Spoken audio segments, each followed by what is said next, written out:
먼 옛날 올림포스 신들의 잔치에서 황금 사과가 불화의 씨앗이 되었습니다. 트로이의 왕자 파리스는 세 여신 중 아프로디테를 선택했고 그 대가로 세상에서 가장 아름다운 여인 스파르타의 왕비 포입의 헬레네를 얻게 됩니다. 그녀를 트로이로 데려간 것은 그리스 연합군이 트로이 성벽 앞에 모이는 10년간의 비극을 시작하는 불꽃이었습니다. 명예와 복수를 외치며 모든 그리스 도시 국가의 왕들이 동맹을 맺었습니다. 용감한 전사 아리스티데스가 그 선봉에 섰고 아가멤논을 따라 천척의 배가 거친 에게해를 건너 트로이의 굳건한 성벽을 향해 항해했습니다. 징집된 이들의 함성은 전설적인 전쟁의 서막을 알렸습니다. 트로이 전쟁은 순식간에 끝나지 않았습니다. 9년 동안 영웅들은 성벽 아래에서 지쳐갔습니다. 그리스 군은 주변 마을을 약탈하며 버텼고 트로이 군은 굳건한 성 안에서 방어하며 희망을 잃지 않았습니다. 끝없는 공방전은 수많은 전설을 낳았지만 승리의 여신은 어느 편에도 미소 짓지 않았습니다. 길어진 전쟁 속에서 그리스 연합군 내부에도 분열이 일어났습니다. 가장 위대한 전사 아킬레우스가 총사령관 아가멤논과의 불화로 전쟁을 떠나버린 것입니다. 그의 분노는 그리스군에게 큰 타격을 주었고 트로이의 용맹한 왕자 글라우코스는 이 틈을 타 그리스 진영을 불태우며 전세를 뒤집기 시작했습니다. 그러나 분노는 또 다른 분노를 낳았습니다. 글라우코스가 아킬레우스의 친구를 전장에서 쓰러뜨리자 아킬레우스는 다시 전투에 복귀했습니다. 그는 글라우코스를 찾아 트로이 성벽 아래에서 맞섰고 이 둘의 대결은 트로이의 운명을 건 최후의 결전이었습니다. 신들의 도움으로 무장한 아킬레우스의 창은 결국 트로이의 가장 위대한 영웅을 쓰러뜨렸습니다. 글라우코스의 죽음은 트로이에게 회복할 수 없는 상실감을 안겨주었고 도시는 이제 영웅들의 보호 없이 바람 앞에 촛불처럼 흔들리게 되었습니다. 위대한 수호자를 잃은 트로이의 백성들은 깊은 절망에 빠졌습니다. 전쟁은 또다시 교착 상태에 빠졌습니다. 오랜 시간 동안 쌓아온 그리스 연합군은 절망했지만 아리스티데스는 지혜로운 오디세우스와 함께 최후의 계책을 내놓았습니다. 바로 거대한 나무말 트로이 목마였습니다. 그리스군은 철수하는 신용을 하며 신들에게 바치는 곡물처럼 보이는 거대한 목마를 성벽 밖에 남겨두었습니다. 트로이 백성들은 오랜 포위가 마침내 끝났다는 기쁨에 휩싸여 경고하는 이들의 목소리를 무시하고 목마를 축제의 함성과 함께 성 안으로 끌고 들어갔습니다. 깊은 밤 트로이 성이 고요함에 잠겼을 때 목마 속에 숨어있던 그리스 전사들이 성문을 열었고 돌아온 그리스군은 잠든 도시를 잔혹하게 파괴했습니다. 트로이는 불꽃 속에서 무너져 내렸습니다. 트로이의 성벽은 무너졌고 도시는 연기와 폐허만이 남았습니다. 10년간 이어진 이 전쟁은 승자와 패자 모두에게 깊은 상처를 남겼습니다. 감사합니다. 옛날 5세기 초 거대한 아케메네스 제국이 동쪽에서 번성하고 있었습니다. 왕 중의 왕 다리우스는 그 힘을 서쪽의 작은 도시 국가들 바로 그리스까지 뻗치려 했습니다. 지배하려는 페르시아와 자유를 지키려는 그리스의 숙명적인 충돌이 시작됩니다. 불꽃은 이오니아에서 시작되었습니다. 페르시아의 지배하에 있던 그리스 도시들이 반란을 일으키자 아테네가 도움의 손길을 내밀었습니다. 다리우스는 이 도전을 제국의 심장에 대한 모욕으로 여겼고 대규모의 응징을 계획합니다. 기원전 490년 첫 번째 대규모 원정대가 마라톤 평원에 상륙했습니다. 수적으로 열세였던 아테네의 장군 밀티아데스는 페르시아군을 기습 공격하는 대담한 전술을 펼쳤습니다. 마라톤에서 페르시아는 충격적인 패배를 겪었습니다. 아테네의 승리는 전령이 우리는 이겼다를 외치며 쓰러지는 극적인 순간으로 기억됩니다. 이 승리는 그리스가 이길 수 있다는 희망의 불씨를 심어주었습니다. 패배 후 10년 다리우스의 아들 크세르크세스 1세가 복수를 위해 역사상 가장 거대한 군대를 이끌고 그리스로 향했습니다. 아테네의 정치가 테미스토클레스는 신탁을 나무벽 즉 함선으로 해석하여 그리스 연합군을 해상에서 대비시켰습니다. 크세르크세스의 육군은 테르모필레 협곡에 도달했습니다. 스파르타의 여왕 메오니다스는 300명의 정예 병사를 포함한 소수 병력으로 전진을 막아섰습니다. 그들의 희생은 침략군을 지연시키고 그리스 연합이 결속할 시간을 벌어주었습니다. 페르시아가 아테네를 점령하고 불태웠지만 그리스 함대는 테미스토클레스의 지휘 아래 살라미스 해협으로 유인했습니다. 좁은 해협은 페르시아의 거대한 함대가 가진 수적 우위를 무력화시켰습니다. 살라미스에서 페르시아 함대가 치명적인 타격을 입자 크세르크세스는 남은 육군을 마르도니우스 장군에게 맡기고 본국으로 돌아갔습니다. 기원전 479년 그리스 연합군은 플라타이아에서 페르시아 육군을 최종적으로 격파하며 전쟁의 판도를 결정지었습니다. 페르시아 전쟁은 승리로 끝났지만 그 여파는 그리스 세계를 영원히 바꾸었습니다. 아테네는 해상 제국으로 성장하며 델로스 동맹을 결성했고, 이는 그리스의 황금 시대를 열었지만 동시에 새로운 패권을 둘러싼 갈등의 씨앗이 되었습니다. 페르시아 전쟁은 단순히 군사적 충돌이 아니었습니다. 그것은 동양의 절대 군주제와 서양에 태동하는 민주주의 사이의 문화적 투쟁이었습니다. 그들의 승리는 서양 문명의 기초를 다졌고 자유를 향한 인류의 영원한 투쟁의 상징으로 남아있습니다. 감사합니다. 아테네, 스파르타 30년의 그림자. 기원전 5세기 헬라스 그리스는 황금기를 맞이했습니다. 아테네는 델로스 동맹을 이끌며 바다의 제국을 건설했고, 스파르타는 펠로폰네소스 동맹을 중심으로 육지의 강자로 군림했습니다. 두 거인의 패권 다툼은 피할 수 없는 운명이었습니다. 오랜 앙숙 관계의 코르키라와 코린토스의 충돌, 그리고 아테네의 메가라 제재가 불을 붙였습니다. 팔로포네소스 동맹은 아테네에 최후 통첩을 보냈고, 아테네의 페리클레스는 이를 거부했습니다. 기원전 431년 전쟁이 시작되었습니다. 스파르타의 아르키다모스는 아티카를 침공하여 농지를 불태웠지만 아테네인들은 장벽 롱월스 안으로 숨어 바다를 이용했습니다. 육지의 왕과 바다의 여왕의 첫 번째 충돌 아르키다모스 전쟁이었습니다. 그러나 성벽은 바다로부터 들어온 치명적인 적을 막지 못했습니다. 끔찍한 역병이 아테네를 휩쓸었고 위대한 지도자 페리클레스마저 목숨을 잃었습니다. 아테네의 사기는 땅에 떨어졌습니다. 이후 전쟁은 소모전으로 이어졌습니다. 아테네는 필로스 전투에서 스파르타군을 포로로 잡는 예상치 못한 승리를 거두었고, 스파르타는 트라키아에서 맹장 브라시다스를 내세워 맞섰습니다. 결국 기원전 421년 니키아스의 평화가 체결되었습니다. 평화는 오래가지 못했습니다. 아테네는 중립도시 멜로스를 무자비하게 침공하여 모든 성인 남자를 학살하고 여성과 아이들을 노예로 삼았습니다. 멜로스 회담은 강자의 논리를 보여주는 냉혹한 기록으로 남았습니다. 기원전 415년 야심찬 정치가 알키비아데스의 주도로 아테네는 서부의 강자 시칠리아를 원정했습니다. 이 광대한 원정은 아테네가 감당할 수 없는 군사적 재앙으로 끝났습니다. 시켈리아 참패 후 스파르타는 페르시아의 자금 지원을 받아 해군력을 키웠습니다. 스파르타는 데켈레이아의 요새를 건설하여 아테네를 사시사철 압박했고, 전쟁은 아테네 주변 해역 즉 이오니아 전쟁으로 번졌습니다. 전쟁의 최종 승패는 바다에서 결정되었습니다. 기원전 405년 스파르타의 리산드로스 제독은 아이고스포타모이 해전에서 아테네 함대를 전멸시켰습니다. 기원전 404년 아테네는 항복했습니다. 그들의 자랑이었던 긴 장벽은 허물어졌고 델로스 동맹은 해체되었습니다. 패권은 스파르타로 넘어갔고 승자는 패자의 도시에 30인 참주라는 친스파르타 정권을 세웠습니다. 하지만 전쟁은 승자에게도 씁쓸한 유산을 남겼습니다. 스파르타는 약속된 페르시아의 자금과 헬라스의 통치권을 두고 새로운 도전에 직면했습니다. 이 잔혹한 30년간의 전쟁은 헬라스 전체의 쇠퇴를 예고했습니다. 펠로폰네소스 전쟁은 한 시대의 종말을 알렸습니다. 아테네는 민주주의를 잃었고 스파르타는 육지국가로서 해상제국을 통치하는 데 실패했습니다. 이는 곧 마케도니아의 필리포스 2세의 등장으로 이어지는 새로운 그리스 세계의 서막이었습니다. 감사합니다. 알렉산드로스, 세상의 끝을 향한 질주. 기원전 336년 20살의 마케도니아 왕 알렉산드로스는 아버지가 남긴 페르시아 정벌이라는 꿈을 안고 왕좌에 올랐다. 그는 단순한 왕이 아니라 신화 속 영웅 아킬레우스의 후예를 자처했다. 그의 눈빛에는 지중해 넘어 알려지지 않은 동쪽 땅에 대한 정보극이 불타고 있었다. 드디어 때가 왔다. 그는 선조들의 복수를 명분으로 삼아 기원전 334년 헬레스폰토스 해협을 건넜다. 그는 아시아 땅에 창을 꽂으며 아시아는 이 창으로 얻은 땅이라고 선언했다. 이 거침없는 행군은 신탁의 매듭을 칼로 끊어버린 것처럼 모든 장애물을 베어버릴 듯한 기세였다. 그라니코스와 이수스 전투에서 페르시아의 다리우스 3세를 격파한 그는 멈추지 않았다. 특히 기원전 331년 가우가멜라 전투는 페르시아 제국의 심장을 완전히 꿰뚫었다. 그의 기병대 돌격과 마케도니아 팔랑크스의 위력 앞에 거대한 제국은 무너졌다. 그는 이제 아시아의 왕이 되었다.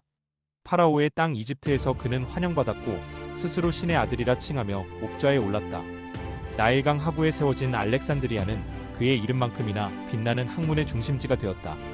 이는 무력뿐만 아니라 문명과 지혜까지 정복하겠다는 그의 야심이었다. 그러나 그의 정복욕은 동쪽으로 끝없이 뻗어나갔다. 험준한 산맥을 넘어 고대 도시들을 점령하며 그는 세상의 끝을 찾고자 했다. 그의 병사들은 끝없는 행군에 지쳐갔지만 그의 광기 어린 열정은 그들을 계속해서 나아가게 했다. 기원전 326년 인도의 히더스페스 강에서 그는 포르스 왕의 전차와 코끼리 부대라는 새로운 위협에 맞섰다.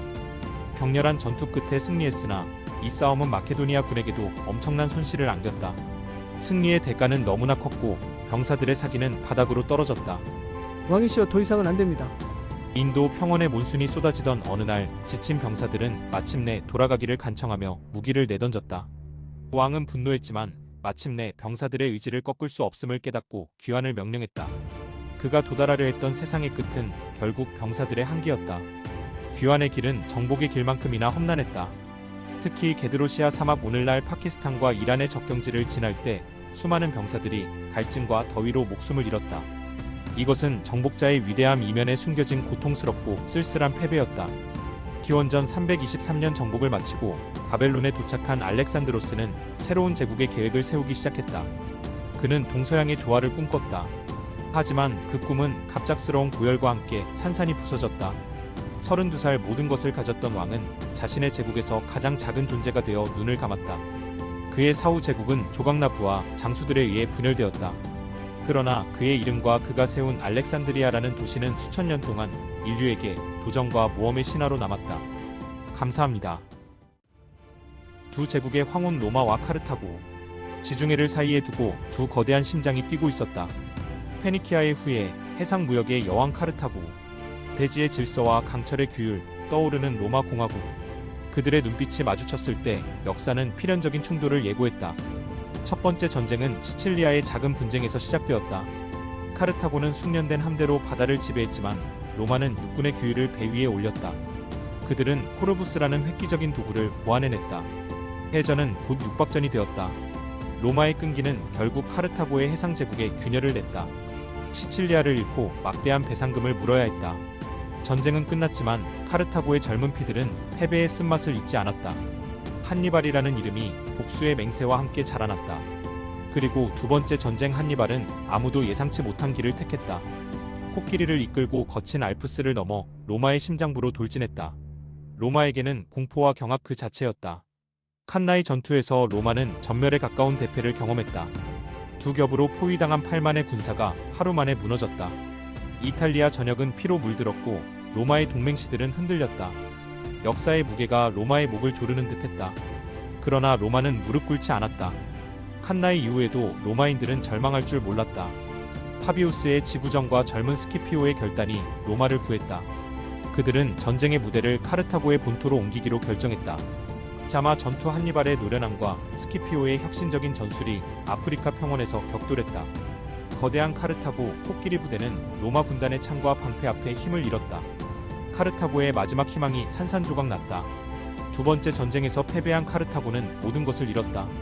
함대는 불태워졌고 식민지는 로마의 것이 되었다. 그러나 로마는 만족하지 않았다. 카르타고는 반드시 파괴되어야 한다. 카토의 끊임없는 외침이 울려 퍼졌다. 세 번째 전쟁은 짧고 잔혹했다. 3년간의 포위 끝에 로마는 도시에 들이닥쳤고 7일 밤낮으로 도시를 불태웠다. 카르타고는 잿더미가 되어 영원히 지도에서 지워졌다. 팍스 로마나의 시대가 열렸다. 지중해는 이제 로마의 호수가 되었다. 승리의 대가는 컸지만 로마는 세계를 지배하는 유일한 제국으로 우뚝 섰다. 역사는 두 문명의 격렬한 충돌을 포에니 전쟁이라 기록했다. 감사합니다. 로마와 갈리아 부족의 전쟁.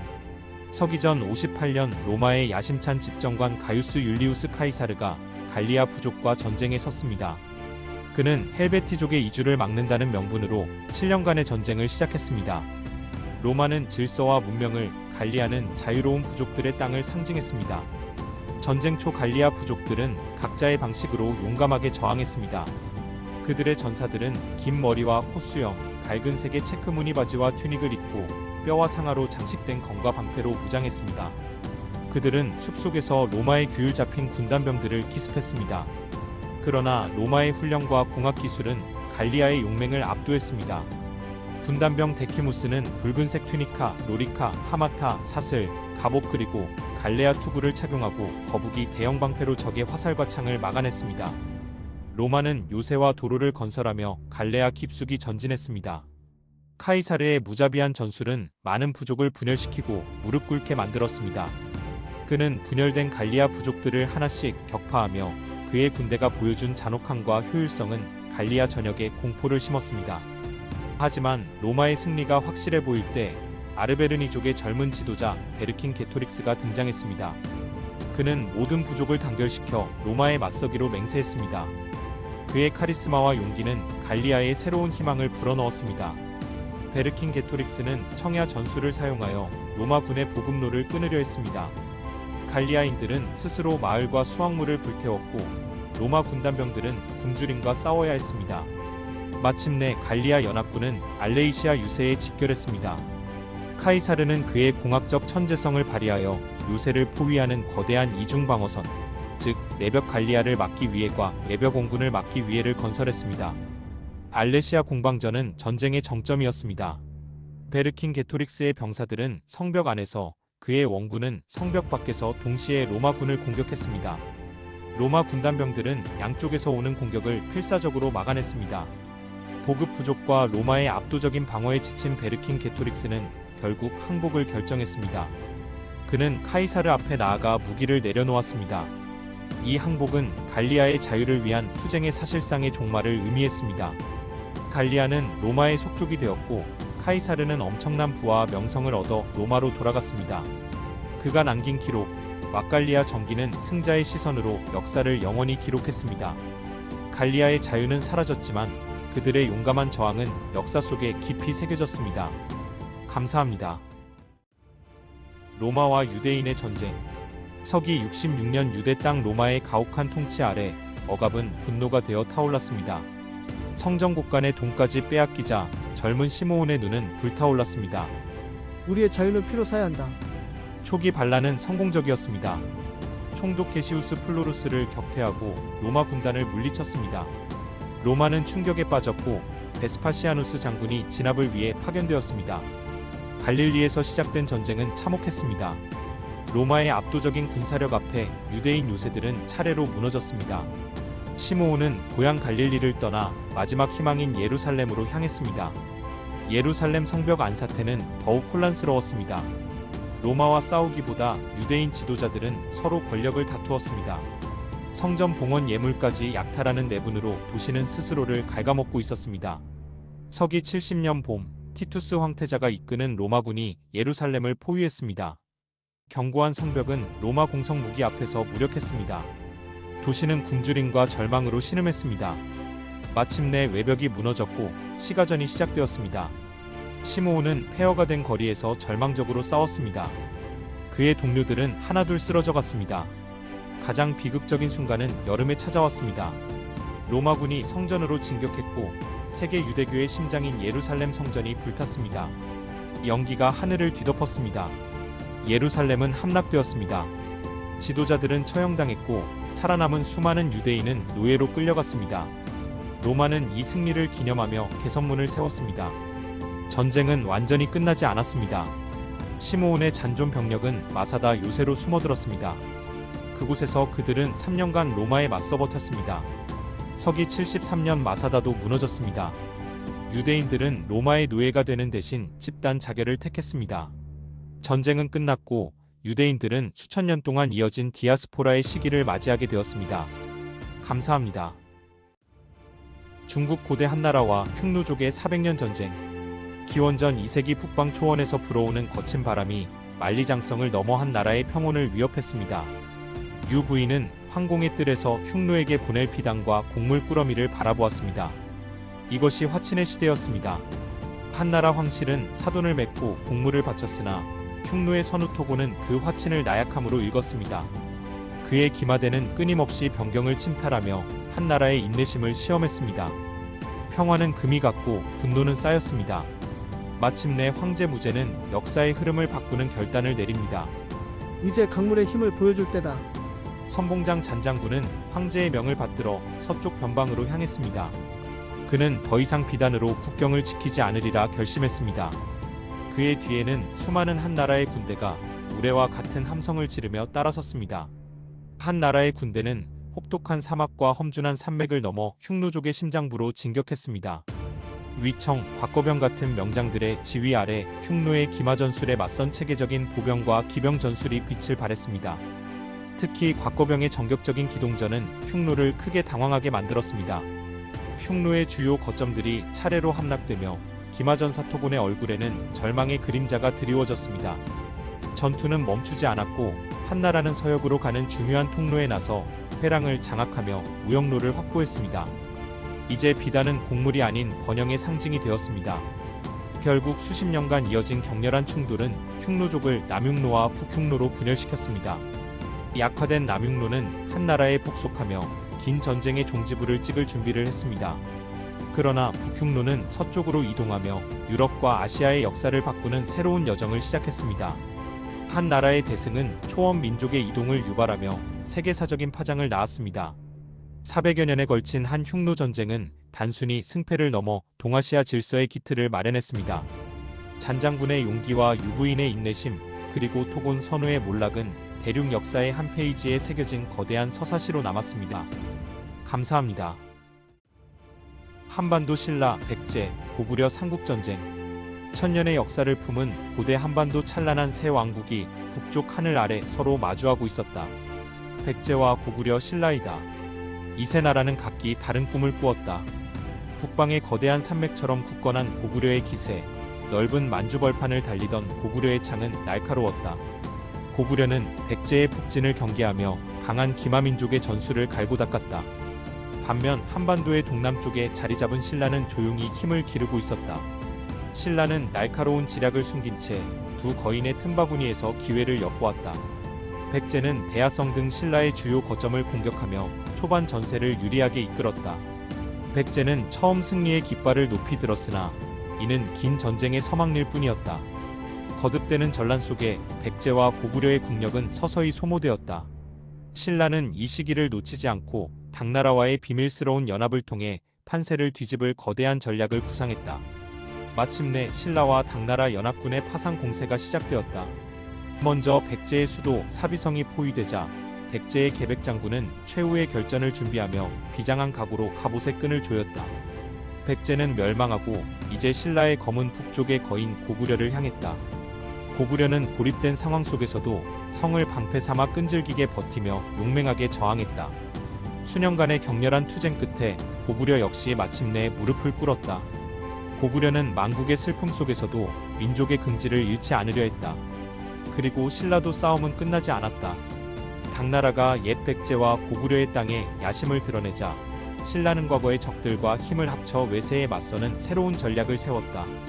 마침내 외세까지 물리친 신라는 오랜 전쟁의 끝에 삼국을 하나로 묶어냈다. 신라의 꿈꾸던 통일의 깃발이 마침내 한반도 전역에 펄럭이는 순간이었다. 감사합니다. 중국 수나라와 한반도 고구려와의 전쟁. 을지문덕 장군의 살수대첩. 6세기 말 중국 대륙은 수나라의 기치 아래 통일되었습니다. 황제 양제는 드넓은 천하를 바라보며 자신의 위세를 고구려에까지 미치려 했습니다. 하지만 북방의 강국 고구려는 요서 지방을 선제 공격하며 당당히 맞섰습니다. 수나라는 고구려를 굴복시키기 위해 기어코 대규모 원정을 준비했습니다. 육군과 수군을 합쳐 역사상 유례없는 100만 명이 넘는 대군을 조직했습니다. 이 거대한 침공군은 고구려의 수도 평양을 향해 서서히 움직이기 시작했습니다. 고구려는 유화를 따라 굳건한 방어선을 구축했습니다. 수나라의 선봉대는 유화를 건너 고구려의 요충지인 요동성으로 맹렬히 진격했지만 고구려군은 완강하게 성을 지켜냈습니다. 수나라 양제는 요동성의 지루한 공방전을 우회하도록 지시했습니다. 그는 100만 대군 중 30만 5천 명의 별동대를 조직하여 모든 보급품을 버리고 오직 식량만을 짊어진 채 고구려의 수도 평양으로 곧장 향하게 했습니다. 고구려의 명장 을지문덕은 이 별동대의 움직임을 예의주시했습니다. 그는 수나라의 막강한 군사력을 인정하고 정면 대결 대신 지연 전술과 기만책으로 적을 유인하기로 결심했습니다. 을지문덕은 수나라 별동대의 사령관 우중문에게 거짓 항복 제의를 하는 서신을 보내 그들을 더욱 깊숙이 유인했습니다. 보급이 끊긴 수군은 지친 상태에서 평양성 외곽까지 진격했지만 성의 견고함에 놀라 퇴각을 결정했습니다.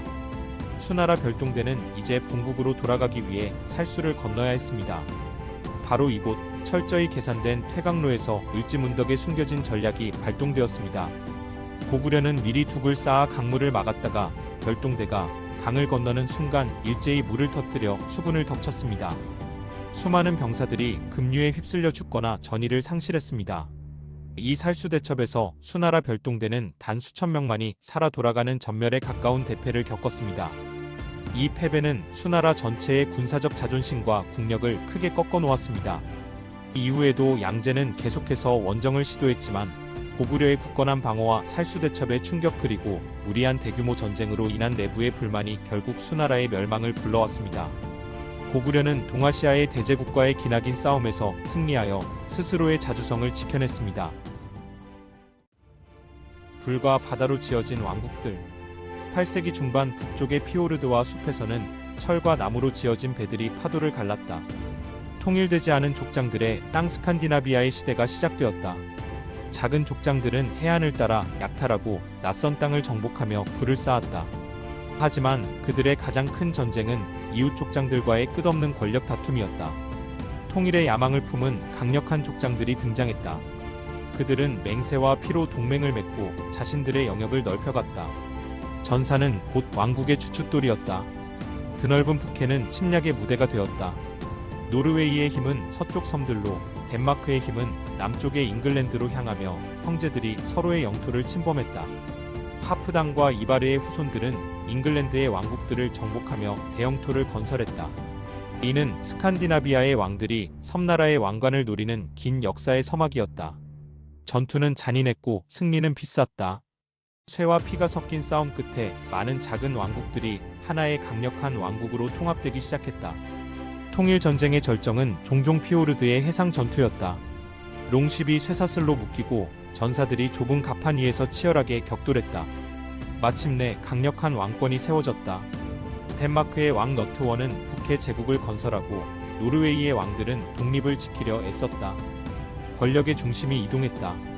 하지만 이 정복전쟁은 단순한 영토 확장을 넘어섰다. 기독교의 물결이 북유럽으로 밀려왔고 이전의 신들과 새로운 신앙이 충돌했다. 이 모든 전쟁은 새로운 시대를 열었다. 스칸디나비아는 더 이상 족장들의 땅이 아닌 유럽의 강력한 중세 왕국들로 우뚝 섰다. 감사합니다.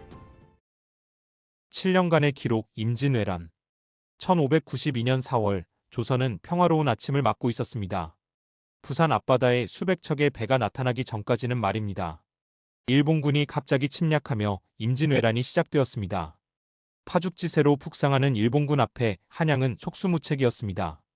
선조 임금은 도성을 버리고 몽진을 떠나야 했습니다. 조선은 절체절명의 위기에 놓였습니다. 그러나 바다에서는 기적같은 승전보가 이어졌습니다. 이순신 장군은 거북선을 앞세워 옥포, 사천, 한산도 등에서 일본 수군을 연이어 격파했습니다. 육지에서도 백성들이 스스로 봉기했습니다. 의병이 되어 고향과 가족을 지키기 위해 무기를 들었습니다. 그들은 산과 들에서 게릴라전을 펼치며 일본군의 보급로를 끊었습니다. 명나라의 지원군이 합류하면서 전세는 교착 상태에 빠졌습니다. 평양성을 탈환했지만 전쟁은 길어지고 양측 모두 지쳐갔습니다. 1597년 정유재란이 다시 발발했습니다. 칠천량 해전에서 조선 수군은 대패하고 이순신 장군은 다시 전선에 복귀했습니다. 그러나 이순신 장군은 남은 단 13척의 배로 명량해전에서 수백 척의 일본 수군을 물리치는 기적을 이루었습니다. 신에게는 아직 12척의 배가 남아 있습니다. 육지에서는 행주대첩의 권율 장군처럼 관군과 의병이 힘을 합쳐 일본군의 재침략을 저지했습니다. 1598년 일본의 지도자 도요토미 히데요시가 사망하자 일본군은 퇴각하기 시작했습니다.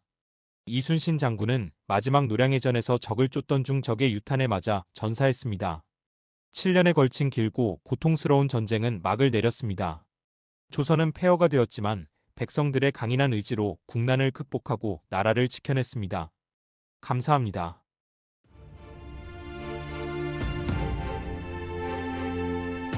(1915년) 클레르몽 교황의 외침이 유럽 전역에 울려 퍼졌습니다. 성스러운 땅을 해방하라. 붉은 십자가를 옷에 수놓은 기사 아모리는 검을 닦으며 응답했습니다. 그의 신앙과 명예는 하나의 목표만을 가리켰습니다. 같은 시각 예루살렘 성벽 아래 지혜로운 학자 나시르는 고요히 책을 읽고 있었습니다. 그에게 성스러운 땅은 이미 평화와 배움의 중심지였습니다. 그러나 서쪽에서 들이오는 낯선 깃발의 긴 그림자가 느껴졌습니다. 십자군은 3년의 고난 끝에 예루살렘에 도달했습니다. 아모리는 피로 물든 검을 들고 성벽의 잔해 위에 서 있었습니다. 그것은 승리였으나 동시에 깊은 상실감과 혼란이었습니다. 성스러운 이름으로 너무나 많은 피가 흘렀습니다. 세월이 흘러 나시르는 전사의 옷을 입었습니다. 살라흐 아틴의 깃발 아래 그들은 빼앗긴 성체들을 되찾기 위해 나섰습니다. 신앙의 열기는 단단한 철벽이 되었습니다. 그의 눈빛은 굳건했습니다. 리처드 왕과 살라흐 아틴 두 영웅의 시대가 도래했습니다. 아모리는 전쟁에서 기사의 명예를 위해 싸웠고 나시르는 자신의 땅을 지키기 위해 검을 들었습니다.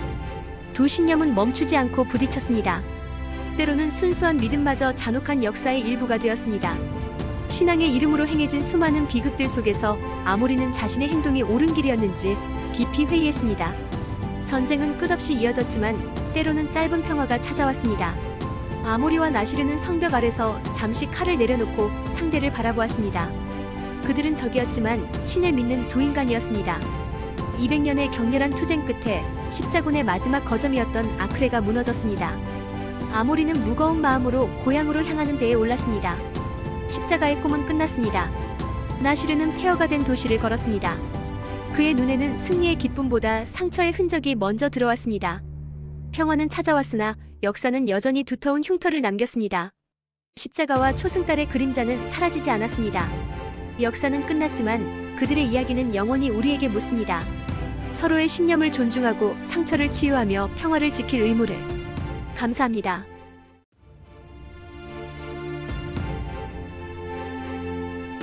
해가 뜨고 지는 광활한 초원. 흩어진 부족들은 서로에게 칼을 겨누었다. 늑대의 시대였다. 그때 맹금류처럼 날카로운 눈빛을 가진 부족장 백회가 나섰다. 그의 가슴에는 하늘의 영원한 푸른빛, 탱글리의 뜻을 품고 있었다. 그는 분열된 민족에게 하나의 깃발을 약속했다. 서기 1206년 오논강가에 부족의 수장들이 모였다. 쿠릴타이 대회이었다. 백회는 부족들을 통합하고 백회칸으로 추대되었다. 그는 모든 몽골인에게 하나의 법과 하나의 군의를 부여했다. 전쟁은 이제 부족 간의 싸움이 아닌 세계를 향한 행군이 되었다. 노얀 칠라온을 필두로 한 몽골군은 전대미문의 군대였다. 그들은 말을 타고 자고 말 위에서 활을 쏘았다. 가벼운 갑옷 가죽이나 라멜라과 강력한 복합궁은 그들의 주무기였다. 금나라와 서하의 웅장한 성벽도 그들의 끊임없는 기동성과 조직적인 전술 앞에서는 무너졌다. 시선은 서쪽으로 향했다. 호라즘 제국은 몽골의 사신을 모욕했다. 이는 돌이킬 수 없는 실수였다. 베케칸의 군대는 사막과 고원을 넘어 거대한 도시 부하라와 사마르칸트를 불과 수개월 만에 휩쓸었다. 세계는 그들의 속도와 잔혹함에 경악했다. 사막을 넘어 도착한 군사들은 카스피의 연안을 정찰했다. 위대한 베케칸은 자신의 시대에 이룰 수 있는 모든 것을 이루었으나 탱그리의 부름을 받았다.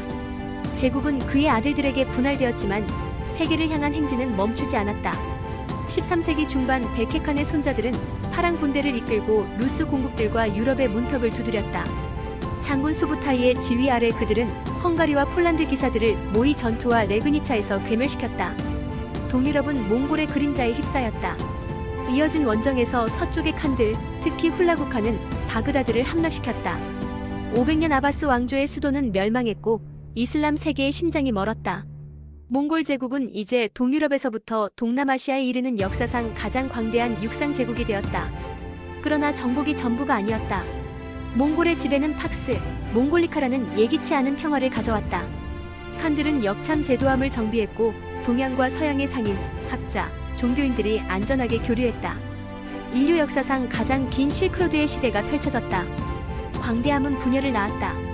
서로 다른 대칸국들 원나라, 킵차크 칸국, 일칸국, 차가타이 칸국은 교역로를 놓고 다투기 시작했다.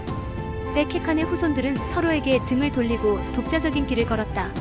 몽골 제국의 통일된 지배는 끝났지만 그들의 유산은 영원했다. 지도는 다시 그려졌고 무역은 세계를 연결했다. 베케칸과 노얀칠라온의 기마민족은 서구의 화약, 인쇄술 나침반을 전파했다.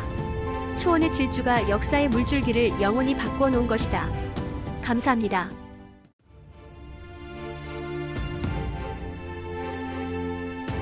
1337년 왕위 계승이라는 명분 아래 두 나라는 찬란한 갑옷을 입고 전쟁을 선포했습니다. 프랑스 기사 티보는 젊은 열정으로 가득 찼습니다. 그는 전쟁의 기사도 정신으로 가득 찬 영광스러운 승부가 될 것이라 믿었습니다. 하지만 전쟁은 영광이 아닌 흙과 피의 싸움이었습니다. 1346년 크레시 전투에서 영국 장궁병 오웰 처음으로 그 무시무시한 장궁의 위력을 경험했습니다. 그의 화살이 프랑스의 기사도를 무너뜨렸습니다. 티보에게 기사도의 꿈은 무너졌습니다. 화려했던 갑옷은 흙먼지로 뒤덮였고 그가 본 것은 영웅적인 싸움이 아닌 굶주림과 약탈 그리고 끝없는 공포였습니다. 전쟁은 이처럼 추악했습니다. 1415년 아젠쿠르의 진흙탕에서 영국은 다시 한번 승리했습니다. 오웰은 이제 베테랑이었습니다. 그는 그의 동료들과 함께 쇠로 된 포구가 쏟아지는 지옥 속에서 차가운 효율성으로 임무를 수행했습니다. 프랑스는 거의 무너졌습니다. 수도를 포함한 수많은 영토가 영국에 점령당했습니다. 티보는 포위된 도시의 성벽에서 프랑스라는 나라가 과연 다시 일어날 수 있을지 의심했습니다. 바로 그때 마르그리트라는 이름의 시골 소녀에 대한 소문이 퍼지기 시작했습니다. 그녀는 프랑스 왕세자를 찾아가 신의 계시를 받았다고 주장하며 절망에 빠진 군대에 불가능해 보이는 희망을 불어넣었습니다. 티보는 마르그리트의 깃발 아래 다시 일어섰습니다. 그녀는 군대를 이끌고 포위된 도시를 구출했습니다. 티보는 그의 영혼 속에서 오랫동안 잊고 지냈던 조국에 대한 뜨거운 감정을 다시 느꼈습니다. 전쟁의 흐름이 완전히 뒤바뀌었습니다. 오웰은 이제 수세에 몰렸습니다. 프랑스군이 대포를 사용하기 시작했고 견고했던 영국군의 성벽은 무너져 내렸습니다. 1453년 카스티옹 전투에서 영국군은 패배했습니다. 100년 동안 이어져온 길고도 끔찍했던 전쟁이 마침내 종지부를 찍었습니다. 수많은 희생 끝에 프랑스는 비로소 진정한 국가로 다시 태어났습니다. 그들이 치른 것은 왕들의 싸움이었지만 그 결과는 국민들의 탄생이었습니다. 티보와 오웰은 각자의 고향으로 돌아갔습니다. 전쟁은 끝났지만 그들이 겪은 100년의 고통과 교훈은 두 나라의 역사에 영원히 새겨졌습니다. 감사합니다.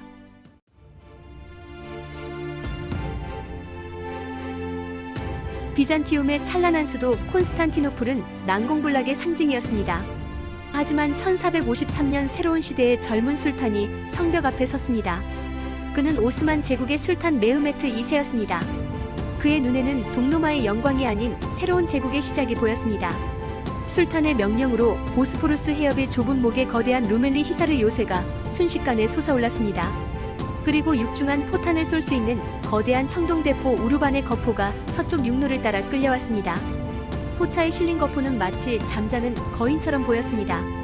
1453년 4월 술탄 메흐메트 2세가 이끄는 8만 명의 대군이 드디어 테오도시우스 성벽 앞에 전개되었습니다. 수많은 깃발 아래 훈련된 예니체리 병사들과 아자프 경보병들이 섰고 성벽 위에서는 마지막 황제 콘스탄티노스 11세가 불안하게 이 모습을 지켜보았습니다. 포위 공격이 시작되었습니다. 오르반의 거포가 굉음을 토해낼 때마다 천년된 성벽이 떨리고 부서졌습니다. 포격은 밤낮 없이 이어졌고 성벽의 일부는 서서히 무너지기 시작했습니다. 방어자들은 쉴 틈 없이 돌과 흙으로 틈새를 메웠습니다. 바다에서는 쇠사슬이 금강만 입구를 막아 오스만 함대의 진입을 막았습니다. 굳건한 방어였습니다. 하지만 술탄의 지혜는 예측할 수 없었습니다.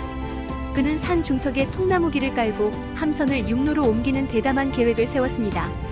어둠 속 수십 척의 배들이 돛을 올린 채 육로를 따라 미끄러지듯 움직였습니다. 다음 날 아침 콘스탄티노플의 방어자들은 금강만 안쪽에 떠있는 오스만 함대를 보고 경악했습니다. 그 누구도 예상치 못한 일이었습니다. 이제 성벽은 육지와 바다 양쪽에서 공격받는 상황에 놓였습니다. 5월 29일 새벽 술탄 메흐메트 2세는 마지막 총공격을 명령했습니다. 내 꿈은 이 성벽 안에서 실현될 것이다. 예니체리 병사들이 선두에 섰습니다. 방어자들은 필사적이었습니다. 황제 콘스탄티노스 11세는 로마의 마지막 영광을 지키기 위해 직접 선봉에서 싸웠습니다. 하지만 육포에서 가장 격렬한 전투가 벌어지던 중 핵심 수비대장 주스티니아니가 심각한 부상을 입었습니다. 부상당한 주스티니아니가 전쟁을 이탈하자 수비군의 사기는 바닥으로 떨어졌습니다. 그 틈을 놓치지 않고 오스만 병사들이 성벽을 넘어 물밀듯이 들어왔습니다. 도시의 운명은 결정되었습니다. 정오가 되기 전 오스만 제국의 깃발이 성벽 가장 높은 곳에 휘날렸습니다. 술탄 메흐메트 2세는 말을 타고 파괴된 성벽을 지나 도시로 들어섰습니다. 천년의 역사가 막을 내리고 새로운 제국의 수도가 탄생하는 순간이었습니다. 감사합니다.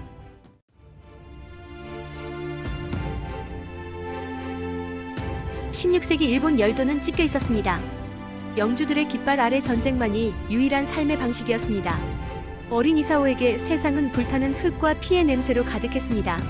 수많은 소년처럼 그 역시 혼돈 속에서 자신의 죽음과 공적을 찾아 나섰습니다. 그때 오와리에서 대망을 품은 오다 노부나가가 등장했습니다. 그는 혁신가이자 폭군이었습니다. 천하포우 천하홍우 오다의 깃발은 일본을 정복하기 시작했고 이사오는 그 철갑의 행진에 합류했습니다. 그는 오다군의 정교하게 조직된 철포 조총부대의 위력을 목격했습니다. 노부나가의 야심은 하늘을 찔렀고 통일은 눈앞에 있는 듯 했습니다. 하지만 1582년 교토의 홍로지 사찰에서 모든 것이 끝났습니다.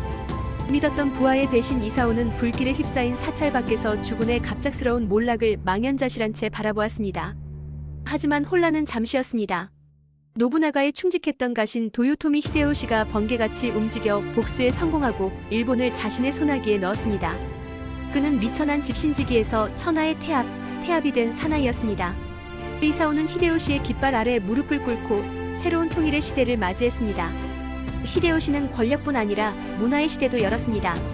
화려한 오사카성 금박으로 장식된 다실, 그리고 정점의 부와 영광. 이사오는 한때 전쟁터의 병사였으나 이제는 화려한 비단 옷을 입고 통일된 나라의 번영을 지키는 사무라이가 되었습니다. 히데요시가 세상을 떠나자 그가 억눌렀던 분열의 기운이 다시 솟아올랐습니다. 그리고 마지막으로 남은 거인 도쿠가와 이에야스가 움직이기 시작했습니다. 모든 무사의 꿈이었던 통일은 또 다른 거대한 전쟁을 눈앞에 두게 했습니다. 1600년 세키가하라의 안개 낀 들판 이사오는 동군과 서군 중 하나를 선택해야 했습니다. 이 전쟁은 누가 승리하느냐가 아니라 통일된 일본의 미래가 어떤 지도자의 손에 맡겨지느냐를 결정하는 마지막 승부였습니다. 도쿠가와 이에야스의 승리는 완벽했습니다. 그 힘과 끈기는 다른 두 영웅의 불꽃 같은 업적과는 달랐습니다. 새 영웅이 시작한 피의 서사는 마침내 이에야스의 실용적인 지배 아래 종지부를 찍었습니다. 에도 막부의 개창 세상은 변했습니다. 무사들은 더 이상 전쟁터의 주인이 아니라 질서를 지키는 행정가가 되어야 했습니다. 이사오에게 평화는 자유의 상실이었지만 수백 년간 이어질 평화의 기반이었습니다. 이사오는 조용한 정원을 바라보며 세 명의 통일자를 기억합니다. 노부나가의 불, 히데요시의 빛, 그리고 이에야스의 그림자, 그들의 피와 땀으로 일본은 하나가 되었고 이사오의 기록은 끝없이 펼쳐진 통일의 시대를 예고하고 있었습니다. 감사합니다.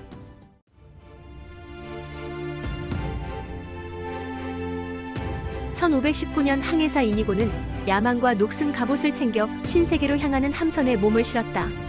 그의 등 뒤에는 빛나는 대성당과 검은 그림자가 드리워진 유럽이 있었다. 황금과 영광, 그리고 신의 이름으로 이니고는 중얼거렸다.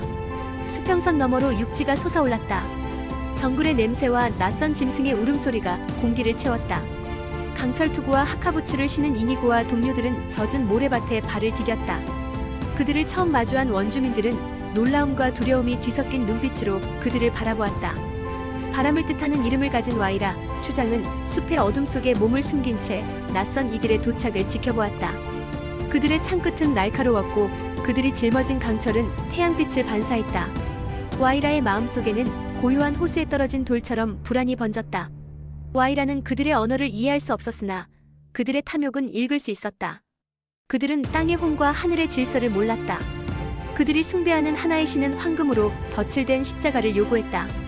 와이라의 신은 옥수수와 비였고 그들의 삶은 강물처럼 흘러야 했다. 정복전쟁은 불가피했다. 굉음을 내는 화승총과 날카로운 톨레도 검은 고대 문명의 대형 전사들을 무너뜨렸다. 이니고는 검을 휘두르며 진격했지만 그가 쓰러뜨리는 용감한 이들의 눈빛에서 야만이 아닌 숭고한 용기를 보았다. 가장 끔찍한 적은 보이지 않았다. 유럽에서 온 큰 천연두가 와이라의 사람들을 휩쓸었다.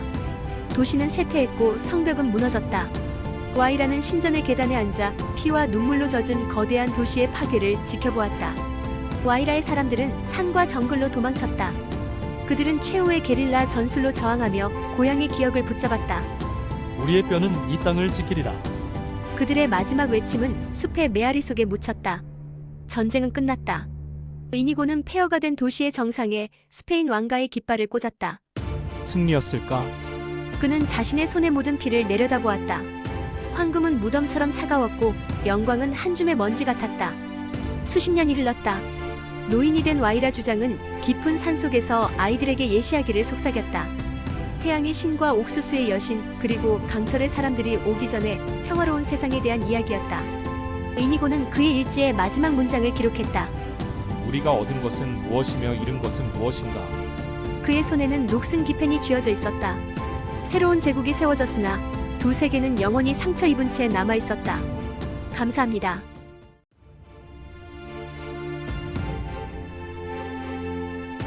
(1568년) 네덜란드는 강력한 스페인 합스부르크 왕가의 지배 아래 있었다. 펠리페 2세 국왕은 이 지역의 가톨릭 교리와 중앙 집권 체제를 강요했고 종교적 자유와 자치권을 갈망하던 네덜란드인들의 불만은 폭발 직전이었다. 국왕은 반역의 싹을 자르기 위해 알바 공작을 파견했다. 공작은 피의법정이라 불린 심의회를 만들어 반대파를 가차없이 처형하며 네덜란드의 공포의 시대를 열었다. 1568년 명망 높은 귀족이었던 에우몬트 백작과 호른 백작의 처형은 독립투쟁의 불씨가 되었다. 이들의 피는 네덜란드인들의 저항 의지를 굳게 만들었고 무력투쟁을 향한 길을 열었다. 나사우의 빌런판 오라귤은 이러한 스페인의 악재에 맞서 네덜란드 독립의 정신적 구심점이 되었다. 그는 독일에서 병력을 모으며 스페인에 맞설 기회를 엿보았다.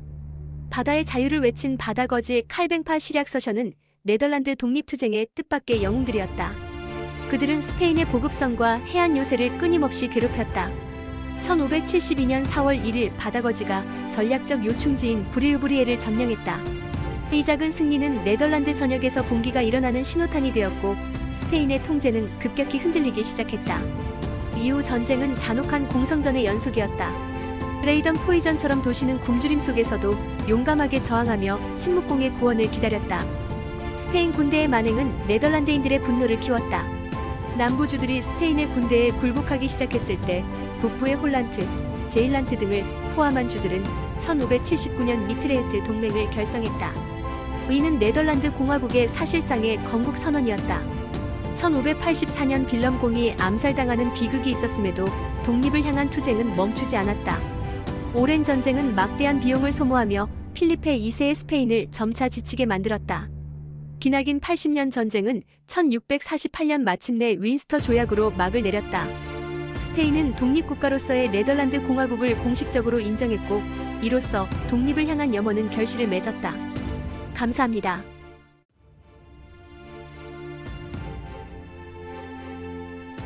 (1235년) 송나라의 희망은 새로운 장벽에 부딪혔다. 북방의 금나라를 함께 무너뜨린 몽골의 기병이 이제는 송해, 강남을 향해 돌진했다. 중원의 평화는 깨지고 장강의 맑은 물결 위에 먹구름이 드리웠다. 초기 몽골군의 맹렬한 공격에 맞선 송의 방패는 맹공이었다. 그는 호북과 사천의 산성을 지키며 몽골군을 10년 넘게 저지했다. 그의 갑옷은 흙먼지로 뒤덮였지만 눈빛은 결의에 차 있었다. 하지만 맹공이 세상을 떠난 후 송의 조정은 점차 부패했다. 제상가사도는 몽골과의 비밀 협상을 통해 잠시 평화를 얻었으나 국방을 소홀히 하고 사치에 빠져 민심을 잃었다. 몽골의 새로운 지도자 쿠빌라이 칸은 송의 약점을 간파했다. 그는 대규모 수군을 양성하며 장강의 요충지인 양양을 목표로 삼았다. 양양은 송의 심장을 지키는 마지막 문이었다. 양양의 포위는 5년간 이어졌다. 1268년에서 1273년 성벽 위에서 송의 군사들은 지칠 줄 모르는 몽골군의 공성 무기에 맞섰다. 그들의 희생은 대단했으나 가사도의 지원은 오지 않았다. 결국 양양은 무너졌다. 이 관문이 열리자 쿠빌라이 칸의 몽골군은 파죽지세로 송의 수도 이만 현재 항저우로 진격했다. 강남의 화려한 도시는 순식간에 공포에 휩싸였다. 1276년 이만이 함락되고 송의 황족들은 항복했다. 하지만 소수의 충신들은 몽골의 통치를 거부하고 남쪽으로 도피했다. 그들 중에는 장군 장세걸이 있었다. 이들은 어린 황제를 옹립하고 해상에서 최후의 항전을 준비했다. 광동 연안을 따라 이동하며 그들의 작은 배들은 송나라의 마지막 희망이었다. 하지만 육지는 이미 몽골의 소나기에 넘어간 뒤였다. 1279년 예산에서 송과 몽골 수군은 최후의 대규모 해전을 벌였다. 장세걸은 목숨을 걸고 싸웠으나 몽골의 우세한 병력과 전략에 밀렸다. 송나라의 깃발은 파도 속에 잠겼다. 재상 육수부는 어린 황제를 안고 바다에 투신했고 장세걸의 배는 폭풍우 속에 사라졌다. 송의 42년 동안의 몽골에 대한 저항은 이로써 끝이 났다. 중원은 이제 원이라는 새로운 제국의 지배를 받게 되었다. 감사합니다. 유럽 30년 종교전쟁, 제국의 그림자. 1618년 보헤미아 신성 로마 제국은 누구의 영토든 그의 종교를 따른다는 원칙 아래 불안한 평화를 유지하고 있었습니다. 하지만 프라하의 창밖으로 던져진 두 명의 황제 대리인은 종교와 권력 다툼의 불꽃을 유럽 전역으로 번지게 할 신호탄이었습니다. 황제의 군대는 곧 보헤미아를 휩쓸었고 개신교 연합은 이에 맞섰습니다. 이 충돌은 단순한 종교전쟁이 아니었습니다. 스페인 합스부르크와 프랑스 부르봉 가문의 오랜 수건 제국의 패권을 둘러싼 유럽 국가들의 복잡한 이해관계가 얽히기 시작했습니다. 덴마크의 크리스티안 4세가 개신교를 돕기 위해 참전했으나 황제군의 명장 발렌슈타트에게 패배했습니다. 전쟁은 영토를 황폐화시켰고 병사들의 약탈과 기근이 민간인들을 괴롭혔습니다. 사람들은 종교가 아닌 생존을 위해 싸우게 되었습니다. 그때 북쪽의 눈사태가 닥쳤습니다. 스웨덴의 구스타부스 아돌푸스 왕이 개신교의 구원자이자 발트의 패권의 야망을 품고 상륙했습니다. 그의 규율 잡힌 군대는 전술의 혁신을 가져왔고 전쟁의 판도를 뒤집었습니다. 브라이텐필트 전투에서 스웨덴은 황제군을 격파하며 유럽 최강의 군사력을 입증했습니다. 하지만 아돌푸스 왕은 리첸 전투에서 승리했음에도 전사했습니다. 전쟁은 이제 종교적 대의를 넘어 합스부르크 제국의 힘을 꺾으려는 프랑스의 명백한 정치적 개입으로 변모했습니다. 1635년 가톨릭 국가인 프랑스가 공식적으로 개신교 측에 합류했습니다. 이 결정은 전쟁의 본질이 더 이상 종교가 아님을 전 유럽에 알리는 상징적인 순간이었습니다. 이제 유럽의 주요 강대국들이 모두 독일 땅에서 서로를 겨누는 국제전이 되었습니다. 전쟁의 무서운 일상 30년 동안 독일 영토는 끊임없이 이동하는 군대에 의해 황폐해졌습니다. 마을은 불타고 농지는 버려졌습니다. 전체 인구의 20에서 45%가 사망했으며 이는 전투뿐 아니라 기근과 질병의 결과였습니다. 바른슈타트 같은 영웅들도 암살로 비극적인 최후를 맞았습니다. 전쟁이 길어지면서 많은 이들이 더 이상 무엇을 위해 싸우는지 잊었습니다. 그것은 그저 삶의 방식, 끝없는 고통의 순환이 되어버렸습니다. 마침내 1648년 끝이 다가왔습니다. 길고 복잡한 협상 끝에 체결된 베스트팔렌 조약은 유럽의 지형을 영구히 바꾸었습니다. 네덜란드와 스위스는 독립을 인정받았고 신성 로마 제국의 제후들은 더 큰 자치권을 갖게 되었습니다. 유럽은 종교적 통일이라는 이상을 포기하고 독립된 주권 국가들의 시대로 접어들었습니다. 30년 전쟁은 종교가 아닌 국가 이익과 권력 균형이 국제 질서를 지배하는 새로운 시대를 열었습니다. 폐허 속에서 근대 유럽의 씨앗이 싹트고 있었습니다. 감사합니다.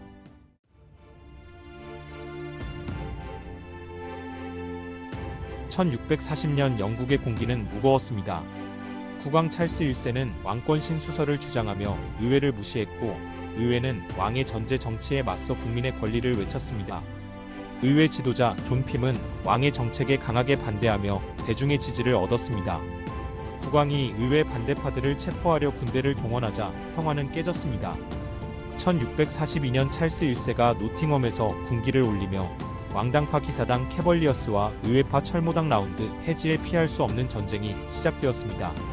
왕당파는 화려한 장발에 깃털 달린 모자를 쓴 귀족들로 구성되었고 의회파는 단정한 머리에 간소한 군복을 입은 청교도 중심의 사람들로 이루어졌습니다. 초기에는 찰스 왕의 기병대가 우세했습니다. 전쟁 상황은 올리버 크로멜이 이끄는 의회파의 철기군 아이런 사이즈이 등장하면서 바뀌었습니다. 엄격한 훈련과 청교도적 신념으로 무장한 이들은 용감하게 싸웠고 크로멜은 빠르게 의회군의 핵심 인물로 떠올랐습니다. 1644년 마스턴 무어 전투는 전쟁의 결정적인 전환점이었습니다. 크로멜의 철기군은 왕당파를 완벽하게 격파했고 북부 잉글랜드는 의회파의 손에 넘어갔습니다. 이 승리는 크로멜의 전술적 천재성을 입증했습니다. 이어진 네이즈비 전투에서 의회군의 신영군이 찰스 1세의 남은 병력을 완전히 괴멸시켰습니다. 찰스 국왕은 더 이상 전투를 계속할 수 없었고 왕권은 뿌리부터 흔들렸습니다. 패배를 거듭한 찰스 국왕은 스코틀랜드 군에 의지하려 했으나 결국 그들에게 붙잡혀 의회에 넘겨졌습니다. 화려했던 왕은 이제 의회의 포로가 되어 복잡한 운명에 처하게 됩니다. 의회는 찰스 1세를 폭군 반역자 살인자로 기소하고 재판을 열었습니다. 국왕은 의회의 법적 권위를 인정하지 않았지만 재판은 진행되었고 사형 선고가 내려졌습니다. 역사상 유례없는 일이었습니다. 1649년 1월 30일 찰스 1세는 화이트홀 궁 앞에서 공개적으로 처형되었습니다. 국왕은 마지막 순간까지 당당함을 잃지 않았습니다. 이로써 잉글랜드의 왕정은 잠시 막을 내리고 공화정이 세워졌습니다. 이후 크로멜은 호국경으로서 잉글랜드를 통치했지만 그의 사후 왕정은 복구되었습니다. 1660년 그러나 이 내전은 잉글랜드가 왕권이 아닌 의회의 권위 위에 서게 되는 영원한 유산을 남겼습니다. 감사합니다.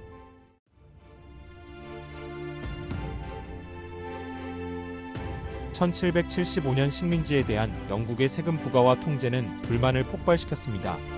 매사추세츠의 농민들과 상인들은 자유의 아들들이라 불리며 무장하기 시작했습니다. 보스턴에서 콩코드까지 영국군이 행군한다는 소식에 은세공인 폴리비어는 밤을 가로지르며 경고를 울렸습니다.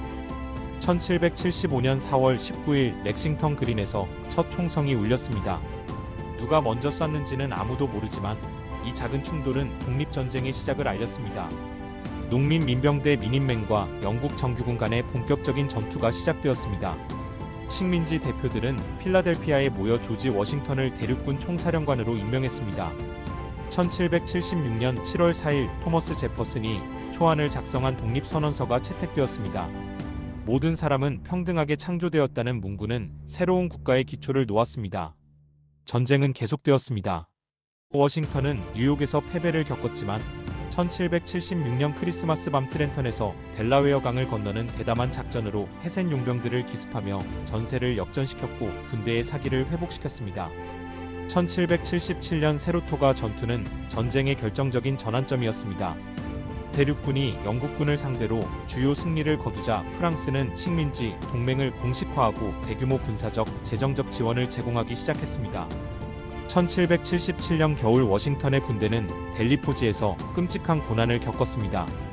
보급품이 부족하고 질병이 만연했지만 혹독한 훈련을 통해 진정한 전문 군대로 거듭났습니다. 그들의 인내는 독립에 대한 의지를 보여주었습니다. 영국은 남부로 눈을 돌렸지만 너세니얼 크린과 늪의 여우 같은 대륙군 지휘관들은 게릴라 전술로 영국군을 괴롭혔습니다. 이 교착 상태는 1781년까지 계속되었습니다. 1781년 워싱턴과 프랑스군 사령관 로샹보가 연합하여 버지니아의 요크타운에 주둔 중이던 영국군 사령관 코놀리스 경을 포위했습니다. 프랑스 함대의 지원으로 코놀리스는 육상과 해상 모두에서 고립되었습니다. 1781년 10월 19일 코놀리스는 항복했습니다. 비록 평화 조약이 체결되기까지는 2년이 더 걸렸지만 요크타운은 사실상 전쟁의 마지막 주요 전투였습니다. 영국은 식민지의 독립을 인정할 수밖에 없었습니다. 1783년 파리 조약으로 공식적인 평화가 찾아왔고 아메리카 합중국이 탄생했습니다. 조지 워싱턴은 권력을 거부하고 일반 시민으로 돌아갔으며 새로운 공화국은 자유와 민주주의의 이상을 가지고 출발했습니다. 감사합니다.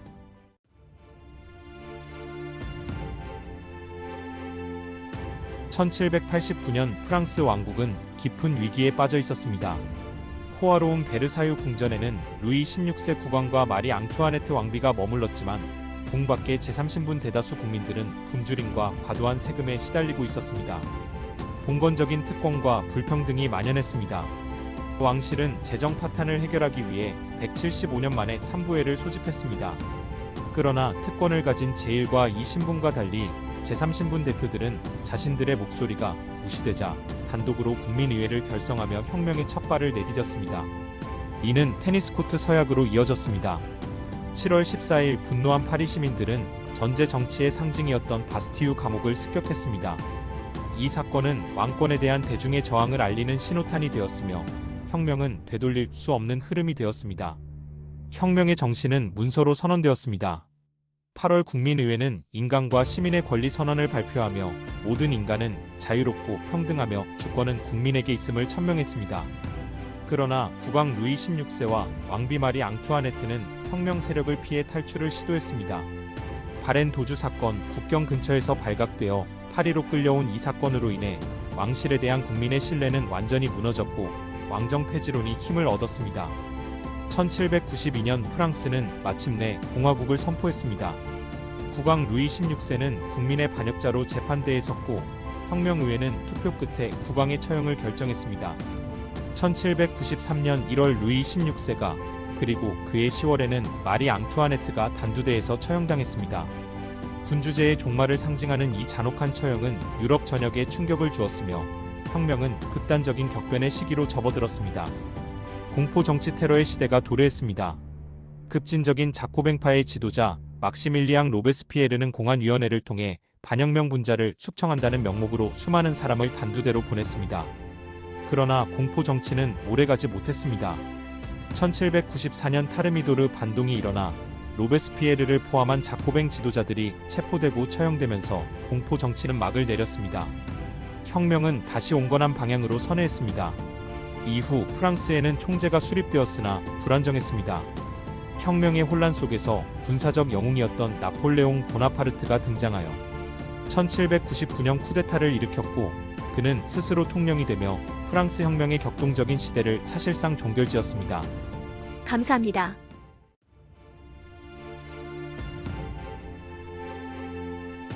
(1803년) 유럽은 혁명의 여파로 흔들리고 있었습니다. 프랑스 제1통령 나폴레옹 보나파르트는 혼란 속에서 질서를 확립하고 대륙의 패권을 꿈꿨습니다. 이 야망의 기나긴 나폴레옹 전쟁의 서막을 열었습니다. 1804년 그는 스스로 황제의 관을 썼습니다. 파리 노트르담 대성당에서 조제핀 드 보아르 황후와 함께 영광스러운 대관식을 치르며 프랑스 제국을 선포했습니다. 그의 권위는 하늘을 찔렀습니다. 그러나 바다에서는 영국이 지배자였습니다. 1805년 트라팔가르 해전에서 호레이쇼 넬슨 제독이 이끄는 영국 함대는 프랑스 스페인 연합함대를 완파했습니다. 나폴레옹은 영국 침공 계획을 영원히 포기해야 했습니다. 그 같은 해 대륙에서는 그의 천재성이 빛났습니다. 1805년 아우스터리츠 전투에서 나폴레옹은 오스트리아와 러시아 연합군을 상대로 완벽한 승리를 거두며 유럽 대륙의 주인이 되었고 그의 군사적 명성은 정점에 달했습니다. 황제는 대륙 봉쇄령을 통해 영국을 고립시키려 했으나 이는 오히려 유럽 전역에 불만을 키웠습니다. 더욱이 후계를 낳지 못한 조제핀과의 이혼은 제국의 안정에 대한 불안을 상징했습니다. 1812년 나폴레옹은 러시아 원정이라는 최악의 도박을 감행했습니다. 모스크바까지 진격했지만 초토화 작전과 혹독한 겨울은 대군을 집어삼켰습니다. 60만 대군 중 살아 돌아온 병사는 몇만에 불과했습니다. 이 패배는 유럽 전역의 반나폴레옹 동맹을 결집시키는 계기가 되었습니다. 라이프치히 전투에서의 결정적 패배 후 1814년 나폴레옹은 퇴위하고 엘바 섬으로 유배되었습니다. 제국은 무너진 듯 보였습니다. 그러나 그는 포기하지 않았습니다. 1815년 2월 나폴레옹은 엘바 섬을 탈출하여 프랑스 본토에 상륙했습니다. 그의 귀환은 백일천하라 불리며 유럽을 다시 한번 전율하게 만들었습니다. 병사들은 다시 그의 깃발 아래 모여들었습니다. 최종적인 운명은 벨기에 워털루 평원에서 결정되었습니다. 1815년 6월 18일 웰링턴 공작과 불리어 원수의 연합군에게 패배하면서 나폴레옹의 유럽 제패 야망은 영원히 좌절되었습니다. 그는 다시 한번 대서양의 외딴 섬 세인트 헬레나로 유배되었고 그곳에서 6년 후 쓸쓸히 생을 마감했습니다. 나폴레옹 전쟁은 유럽을 재편했고 그의 전설은 역사 속에 영원히 남게 되었습니다. 감사합니다.